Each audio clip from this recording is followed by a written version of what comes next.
के जहर प्यारे में आया तेरे द्वार, के जहर प्यारे में आया तेरे द्वार, के जहर प्यारे में आया तेरे द्वार, के जहर प्यारे में आया तेरे द्वार।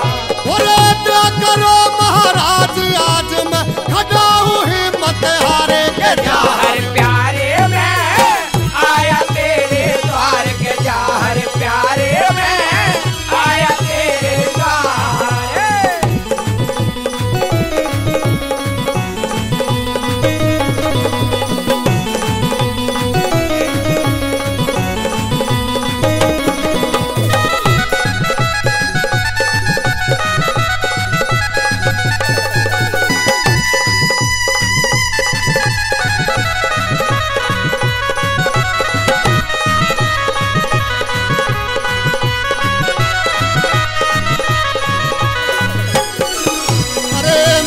भाग जाग जा बाबा हो जो दरस तुम्हारे, मेरे भाग जाग जा बाबा जो हो दरस तुम्हारे, मेरे भाग जाग जा बाबा हो जो दरस तुम्हारे, मेरे भाग जाग जा बाबा हो जो दरस तुम्हारे।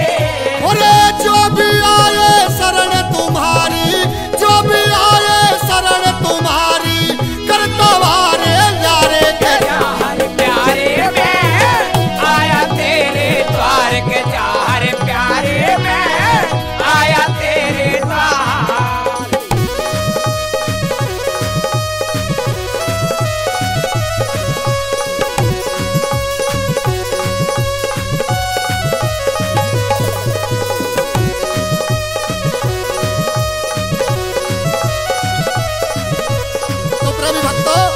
कहने लगा है बाबा आज मैं इतना परेशान हूँ, आपके दरबार में आया हूँ, मेरा भी उद्धार कीजिए। तो किस प्रकार से कह रहा और क्या बता दिया। अरे चार वीर को गाजी मेरे मुश्किल हुए गुजारे, चार वीर को गाजी मेरे मुश्किल हुए गुजारे, चार वीर को गाजी मेरे मुश्किल हुए गुजारे, चार वीर को गाजी मेरे मुश्किल हुए गुजारे। अरे तेरे बालक आज बुलावे, तेरे बालक आज बुलावे, आके दिए सहारे, के जहर प्यारे में आया तेरे द्वार, के जहर प्यारे में आया तेरे द्वार।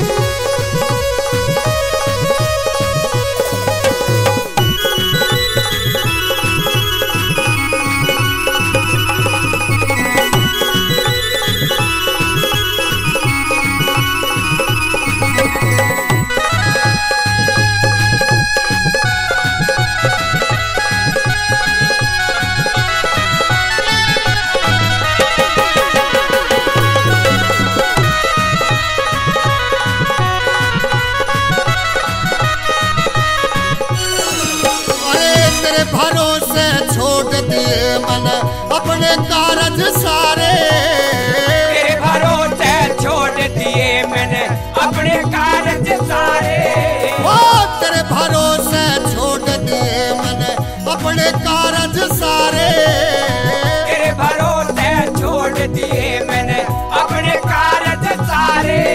अरे मेरे कारज सिद्ध बने जो, मेरे कारज सिद्ध बने जो, हो जा तेरे इशारे, के जहर प्यारे में आया तेरे द्वार, के जहर प्यारे में आया